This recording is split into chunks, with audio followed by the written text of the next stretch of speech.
ভারতের পণ্য বাংলাদেশের মানুষ বয়কট করেছিল আরও অনেক আগেই, কিন্তু বারবার সাবেক প্রধানমন্ত্রী শেখ হাসিনা বাংলাদেশের জনগণকে ভারতের পণ্যের উপর নির্ভর করেই রেখেছিলেন।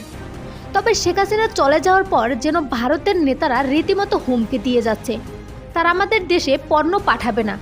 সেই মতে একাধিকবার ভারত থেকে পণ্য বাংলাদেশে ঢোকার আগেই তারা আটকে দিয়েছিল। তারা ধারণা করে ভারত থেকে বাংলাদেশে পণ্য না আসলে বাংলাদেশের মানুষ না খেয়ে থাকবে, কিন্তু তাদের ধারণা মুহূর্তেই বদলে দিল পাকিস্তান। ভারতের সাথে সম্পর্কের টানাপোড়া হতেই পাকিস্তান সবার আগে হাত বাড়িয়ে দিয়েছে। পাকিস্তান থেকে প্রায় 25,000 টন চিনি আসতে চলছে বাংলাদেশে। এই প্রথমবারের মতো সরাসরি করাচি থেকে বাংলাদেশে পণ্য আসবে। গত মাসে সরাসরি পাকিস্তান থেকে দেশ স্বাধীনতার পর প্রথমবারের মতো পণ্য এসেছে বাংলাদেশে। পাকিস্তান নয়, একাধিক দেশ চাচ্ছে বাংলাদেশের সাথে সরাসরি ব্যবসা করার জন্য।